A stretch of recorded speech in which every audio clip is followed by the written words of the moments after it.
And I'd like to introduce Mark Schlereth, Fox Sports NFL analyst, Stinking Truth podcast, among other things. Mark, thank you so much for joining us. Really appreciate it, man.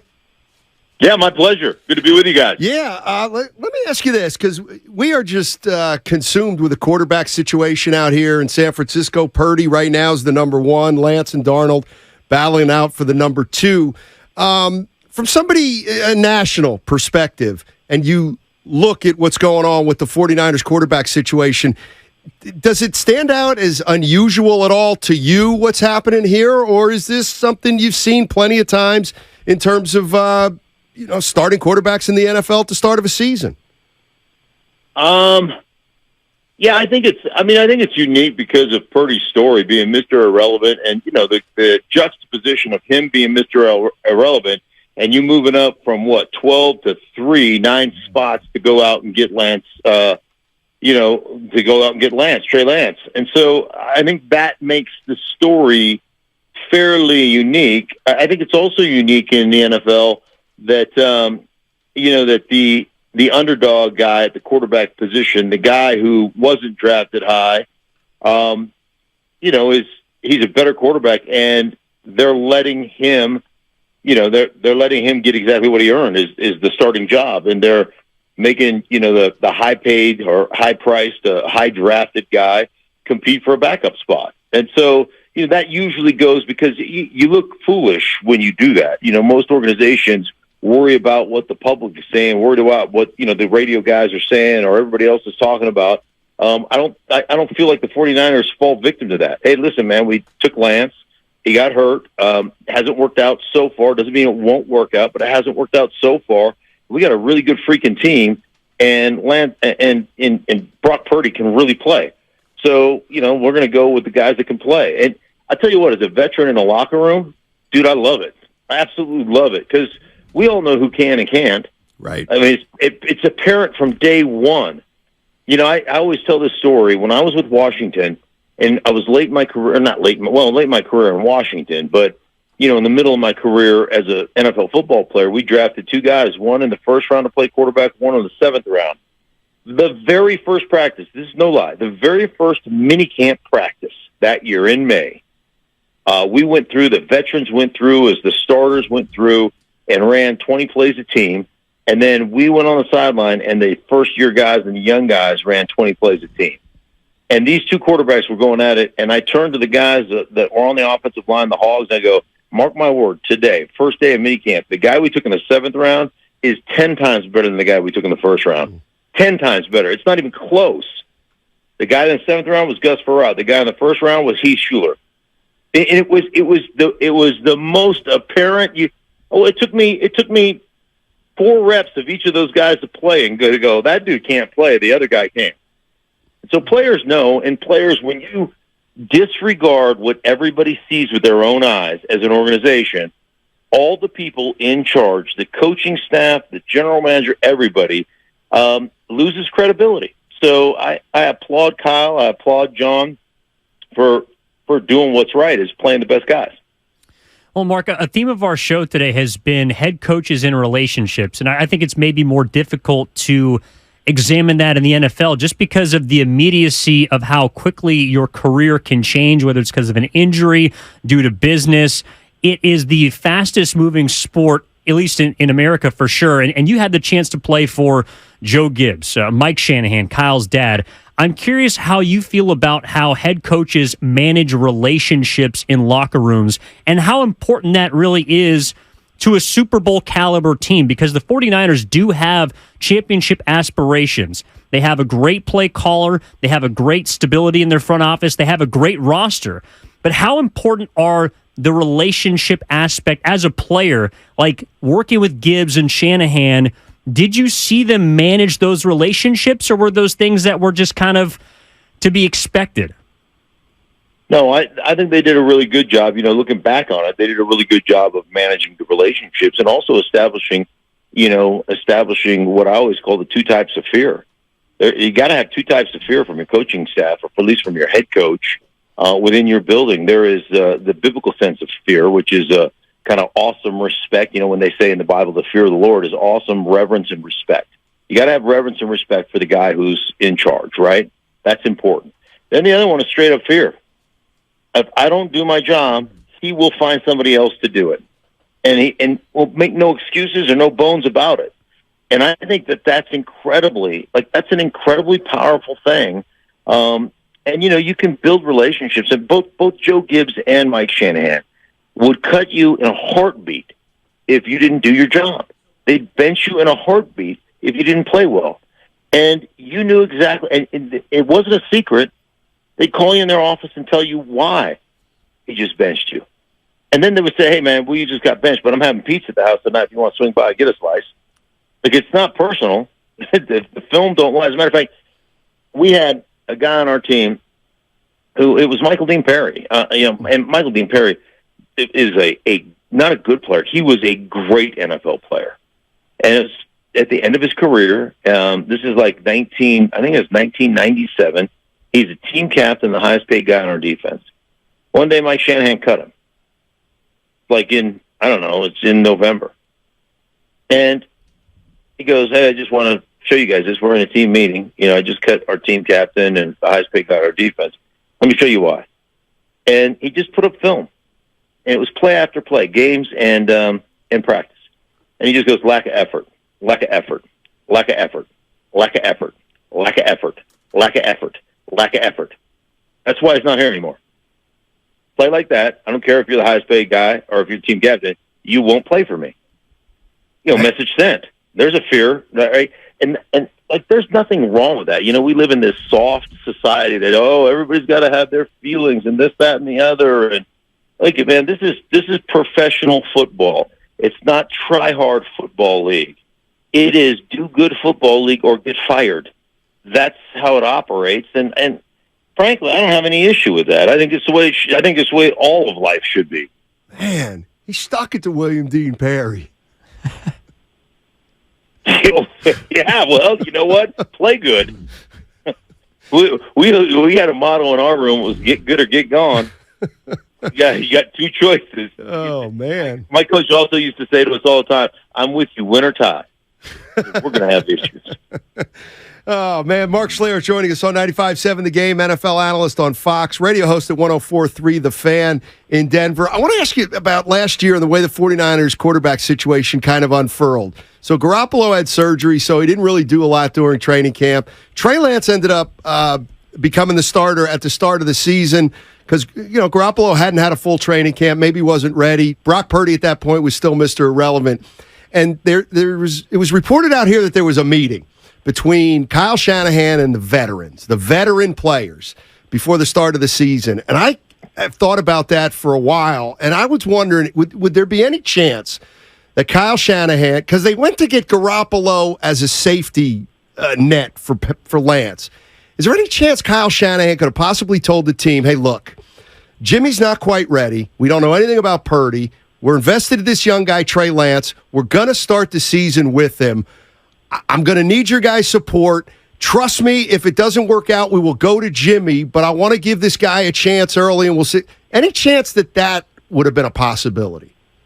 Oh, sure. I mean, because that's different than not playing the best guy.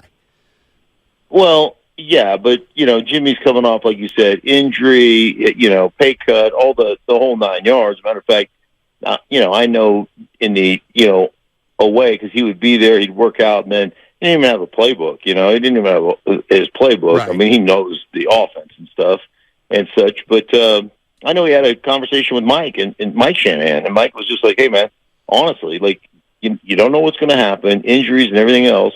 This is really the best place for you. So think about getting re-signed here. Like, I'm just telling you this as a guy, as a friend and a guy who understands how the league operates. And so, that conversation went down as well. Kyle is the thing about Kyle is you can be tough and you can hold guys accountable. You can do all those things. And the thing about NFL players is, as long as you're honest, as long as you're not blowing sunshine. If you think I suck, that's great. Let me know. Okay, let me know what you think, and then give me a tool to get better. Like I want it straight, no chaser. Right. Just give it to me. Let me know exactly what's going on, where we stand, and how I can fix it. And so, one thing about Kyle and Mike was the same way, and Kyle's very much that way. He's direct and he's honest. So here it is. It may be hard to hear. You may not like it, but this is what we're going to do. Here's our plan going forward. And as long as you have a plan, and as long as it's a rational plan, their plan wasn't, let's see what Trey Lance is because we paid him a lot of money. Their plan was, hey, we drafted him. We're going to see what he is, what he can do. But listen, we're fully planning on being a playoff team, and if he can't take us there, somebody else will. Wait, so Mark, real quick, I just want to make sure I understood. So Jimmy Garoppolo had a conversation with Mike Shanahan. Sure, yeah. And Mike told him, hey, you're best off playing in Kyle's system, essentially. Yeah, it's like the best thing you do coming off an injury, not being able to go through camp, not all those things, is to really consider staying put. Right. And figuring that out. And that's Mike is no longer coaching, obviously, and Mike is a real mentor. He's been just it's unbelievable. Our relationship went from, player coach to coach media guy to really good friends, and really helping me develop kind of my global knowledge and understanding of the game. And to talk to him, he's just this avuncular figure. He's just this wonderful mentor, and he's just a guy that wants the best for you, wants the best for you as a player, and that's almost like being a grandfather type of thing, or like I said, avuncular, where you just are like, hey man, just my 2 cents for whatever it's worth. It may not be worth anything, but this is probably the best scenario or situation for you. Being that you haven't been in anybody else's camp and you haven't been ready to play, and you've had this injury that you're recovering from, and so yeah. But those are real conversations that isn't so much about Kyle or isn't about John Lynch or isn't about the organization as much as it is about, hey, you as a player. And I think a lot of guys don't get this kind of information from their agents. They don't, it's all, oh, I'm getting screwed or I'm getting this. There really is opportunities and things that go on in your life and your career where more than money, the situation, the place, the system. I've seen a lot of guys that are great players that just aren't in the right system for them, and they fall away, and you think, man, that guy could have been a Pro Bowler, that guy could have been special had he just been in the right system. And so there's a lot of that I don't think players get to hear because the agents are so busy, blowing sunshine up their skirts. Well, Mark, and speaking about Kyle Shanahan, this is year 7 for him as head coach in San Francisco, and understandably, there's a lot of conversation with how closely they've gotten to the mountaintop of this idea of a window and where the 49ers are in terms of contention. And I know that, you get to Washington in 89, you guys build to the point where you win it all in 91. Then in Denver, after joining the team in the mid-90s, you guys rattle off a couple in 97 and 98. I'm curious, as someone who has seen the kind of build and the progression that it takes to get to a Super Bowl, where you view the 49ers in their Super Bowl or contending window. Do you feel like it's right in the middle, it's towards the end, or do you see with Kyle Shanahan them being able to compete for a Super Bowl for many years? Yeah, I mean, obviously competing for Super Bowls is hard, and as your roster ages, that's really tough. I think there's a couple things that I see. The way they construct their football team, they want to be dominant running the football, and they want to be dominant defensive line-wise, front seven-wise, with an ability to have great rotation to keep those guys fresh. Because, I'll be honest with you, playing defense is a lot harder than playing offense. From just an effort and that part, not necessarily an understanding standpoint, but effort that with which you have to play. I mean, if I'm playing against you and I cut you, you got to pop up and run and chase the play. I just lay on my big fat stomach and wait for the huddle to reset. I don't care. So there's a big difference in the energy level. So the rotation they have is exceptional. I would say probably just overall roster wise. I thought they were the second best roster in football last year, probably behind the Philadelphia Eagles. And they do the same thing with their roster. That front, that front offensive line, their defensive line, their rotation up front. They're rotating 7-8 guys on game day, and they can all play. Like they can all legit play. So that to me keeps your window open. With a young quarterback and the way you run the ball, the play action stuff. I said this a couple of years ago. I probably talked to 12 different teams over the course of the off season. You develop relationships doing this with different coaches and coordinators and everything else. And all 12 of them were studying San Francisco's run game, and that hasn't changed ever. I was just in Seattle's camp. Seattle invited me to come to their camp for a couple of days, and their coordinator said, "Hey, man, I sat in the off season and just broke down their run game, different motions and different formations on how to get the best look, kind of what we like to in the NFL call premium looks." And so Seattle had gotten crushed in that playoff game by San Francisco in the run game. Like they just ran roughshod through them, and it was just fascinating to watch. Sit back and watch. Hey, here's a 3-4 front that plays either weak reduction or strong reduction. What you call weak reduction is 35 front, strong reduction is a 37 front. And how Kyle would get you into like a weak reduction front based on his personnel grouping and based on the formation early. And then all of a sudden they would do just a late quick shift, and they'd snap the ball before the tight end even crossed or the fullback even crossed the formation. And now you're double teaming, with Trent Williams to the next level to kind of spot blocking who's over there. If it's a weak safety or if it's a weak side linebacker or will linebacker. And now you're working in combo where Trent Williams is just absolutely destroying an undersized weak side linebacker of Seattle, and you're rolling. I mean, it was like a clinic in how to set a team up, get them in exactly what you want, and then just eviscerate them in the run game. And, that's one thing Kyle does probably better than anybody else in the league, and everybody's studying, is how do we do this through formations and through motions and through, shifts to get exactly what we want and exploit the weakness of a defense. Mark Schlereth joining us on 95.7 The Game. First of all, thanks so much for your time. Real quick, before I get you out, if you were a San Francisco 49er fan, when would you start getting worried about Nick Bosa not being around? September 10th. What's their first game? That dude is a freak show. That dude is a freak. I'm sure he came out. I did week 2 where Trey Lance broke his ankle last year against the Seahawks, and I'm on the field, and that dude comes out, like in one of them compression type, tops, and I'm just like, I was gawking. Like I was just looking at him like, I'm sure he thought I was stalking him. Like it was uncomfortable. It was an uncomfortable moment when he caught me looking at him. Like I noticed you noticing me. Right. Like, he's like, that body is a freak show, and he's not a good player. That dude is a great player. Plays with great effort, great energy, great intensity. I would, I'd like to get him into camp, for that Wednesday, Thursday, Friday preparation.